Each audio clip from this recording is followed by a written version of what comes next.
Okay, so let's watch this short clip from, I forgot this guy's name, I'm sorry, but naging controversial to kasi sabi ng babae dito sa video, lahat ng mga non-believers, kahit na pinakasanto na non-believer pa siya, he will go straight to hell. So let's just watch it again. I've watched it already, but I'm gonna. Do you believe a non-believer can go to heaven? A non-believer, as in someone who doesn't believe in Jesus. An atheist. Yeah. Mm-hmm. What will happen to them? They're gonna face judgment. Oh. They're gonna face judgment and go to hell. Okay. God, that is so brutal. What? You're asking me honest questions. I'm giving you honest answers. Brutally honest. And then what do they do in hell? What Suffer in eternity? Forever? Forever. You don't think they should be forgiven or have given a second chance? Listen. Right? Doesn't God always give people second chances? Listen. This is something that I really struggle with. This is honestly something that I really struggle with, and I really honestly wish that there's a different answer to this. That, anybody can go to heaven. But I think what makes Christianity beautiful is that you don't have to work for heaven. Jesus already did that for you.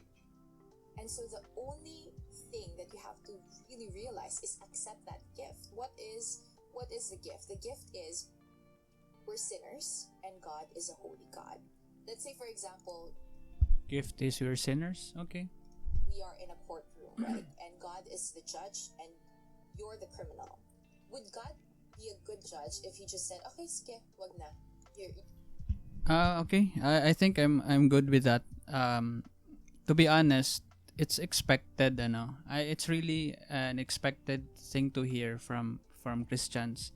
I'm actually very surprised to hear this from being recorded kasi a lot of Christians are gonna dance their way out of this very uncomfortable question.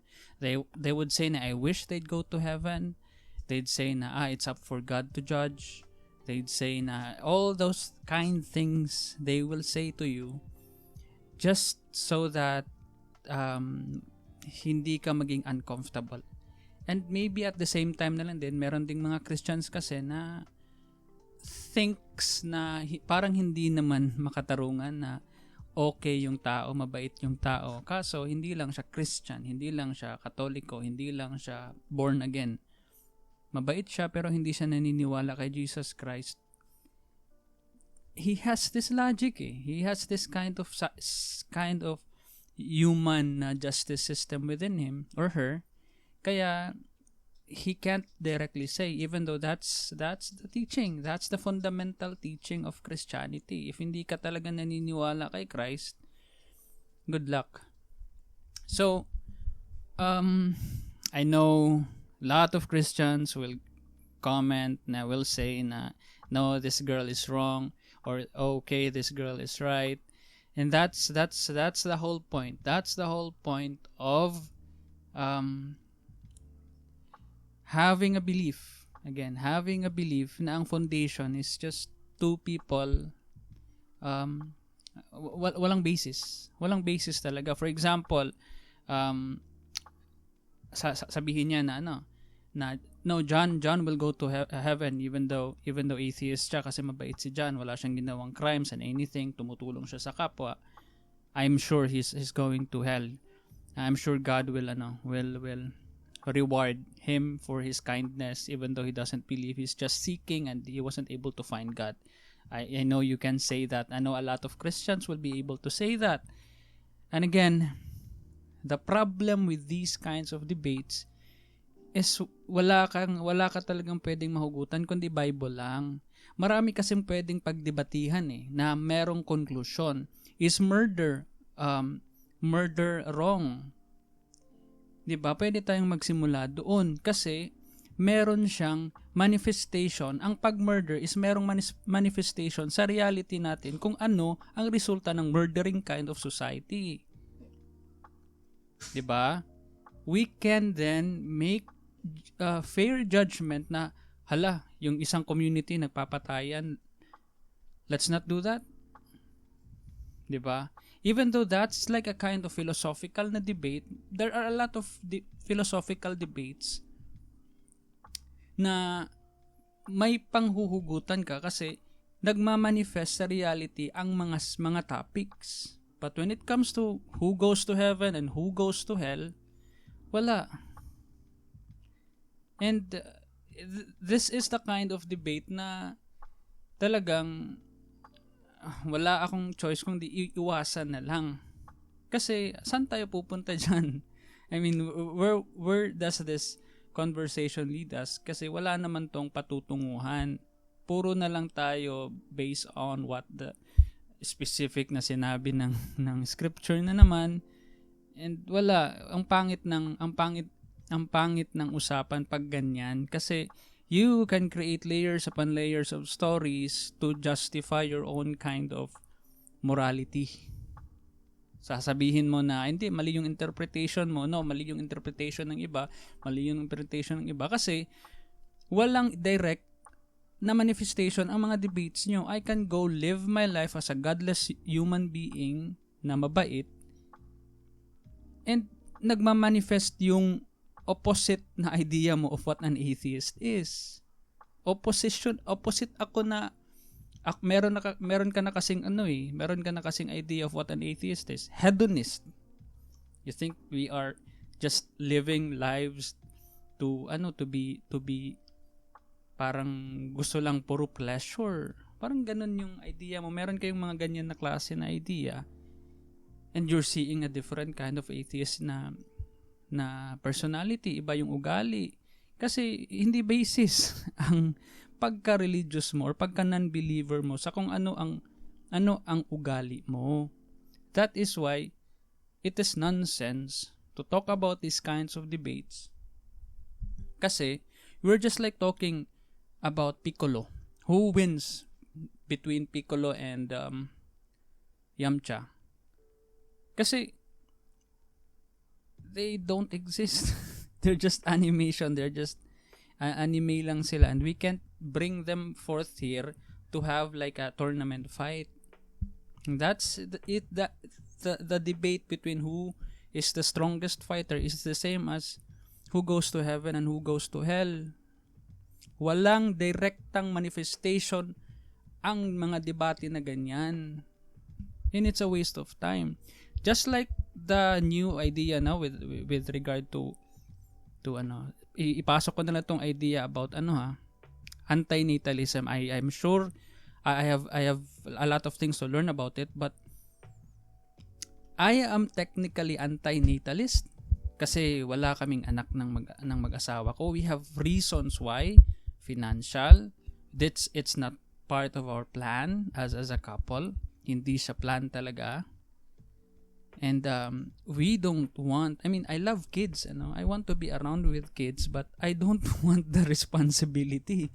I just want to hold a kid for 5 minutes, but beyond that, I'm gonna fucking punch that kid in the face because I hate being with them for a long time. I have anger issues.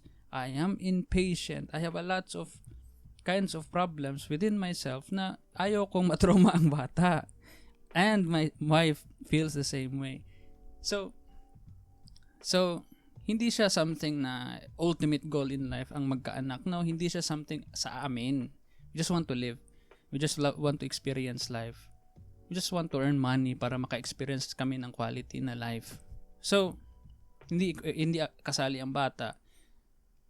Technically ako yun. I'm a technically antinatalist and I would preach that to other would-be parents as well na hey, think about your finances, think about the plan first, love the child, don't make the child like a furniture na or something na entertainment system na gusto mo lang magkaanak kasi na bored na kayo as a couple. That's bullshit. You deserve to die as a couple if ganun yung utak nyo. So yun, I'm technically like that, but there are debates in existence right now about antinatalists, about saying na immoral daw yung mga taong nag-aanak kasi life is just suffering. And it's a silly kind of debate. Kasi who are you arguing against? We are life. And you are arguing against the void, nothingness. Of course, life is suffering. Of course, a lot of shit happens every day. But you're not gonna side with void. We are living. So it's stupid to argue about things na hindi naman nagmamanifest sa reality. Hindi nagmamanifest ang nothingness. We can't even comprehend what nothing is. Only things that exist. That's the limitation of our understanding. Hindi natin makomprehend what nothing means. So, ang hirap makipag-argue about nagiging defense attorney ka sa mga things that hindi pa nag-exist kasi mas better na existence yun. So, it's stupid. So, let's just argue about things that manifest in our reality. Okay ba ang magpaupo ng isang kawatan na presidente? Diba? Okay ba ang presidente na ini-encourage ang patayan? Okay ba ang presidente na ini-encourage ang kapulisan na magplant ng contraband? Okay ba ang i-promote ang extrajudicial killing instead of following processes? Those things manifest in our reality and we can see the results of our beliefs. So, it's stupid. This girl is stupid and you are stupid I am stupid for talking about this kind of shit. And these are all just distractions of what's happening. A Christian can live his whole life the most kindest person you'd ever know, and he is a Christian. What's the difference? Ang manifestation niya is he's just existing as a good person, but there are also atheists that lives their lives na as good as that Christian as well. So both of them are good people. The only difference is that iba yung pananaw niya. Hindi niya nakikita ang evidence for a Jesus Christ as well as a Satan, as well as angels existing, God, or yung mga supernatural na nag-i-exist daw, angels, spirits, mga engkanto. Hindi siya naniniwala sa ganun, and he's going to hell for being a good guy and for just following evidence. He's going to hell. So, ang pangit kasi hindi nagmamanifest sa reality. It will only manifest in hell, if there is a hell. So, diba? So, let's talk about things na ang philosophical things, political things, scientific things, na ang resulta is nakikita, na oobserbahan. If this girl says na I'm gonna go to hell, heck, no one's gonna know if I'm going to hell or heaven. You are just saying that. You don't have anything to back that up. Walang ebidensya na may hell. So you're just saying that.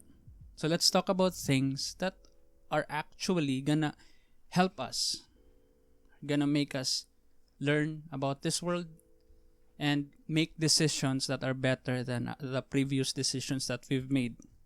Kasi we've learned something that's way better. Diba? Ano pa? So,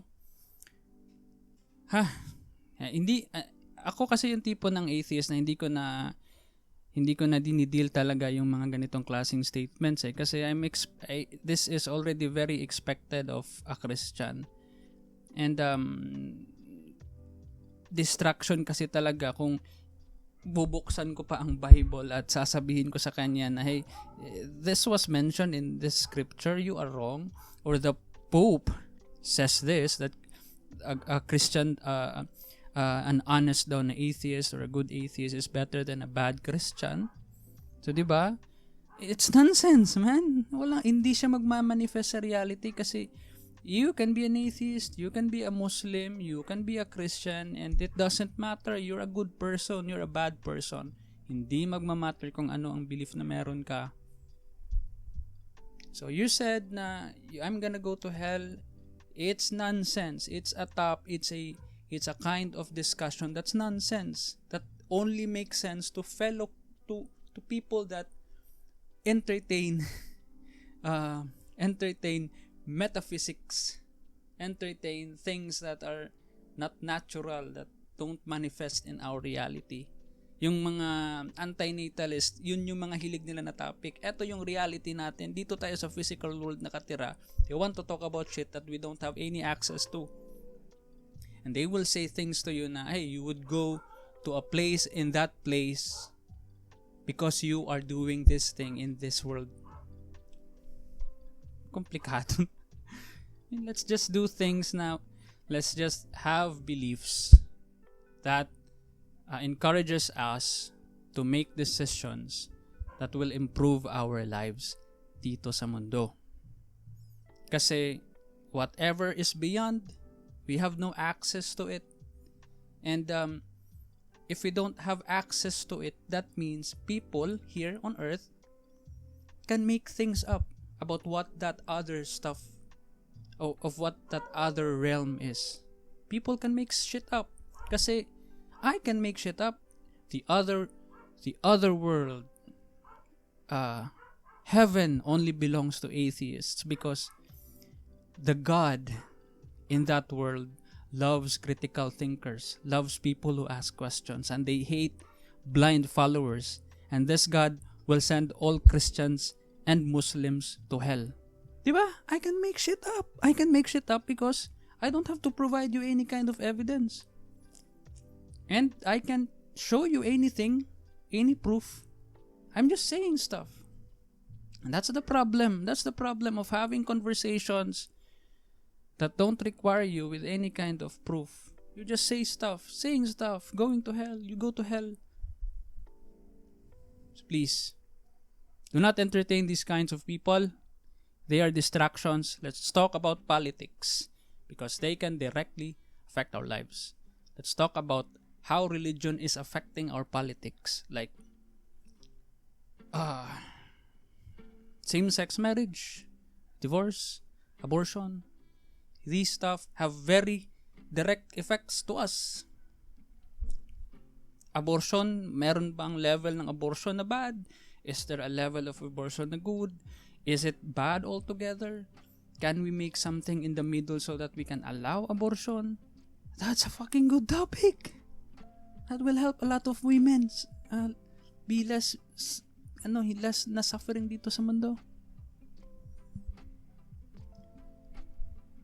Instead of talking about who goes to heaven and who goes to hell. What's your proof? You've been to hell? Nothing. You have nothing. You have nothing. You're just saying stuff. I can say stuff. I don't have to prove anything.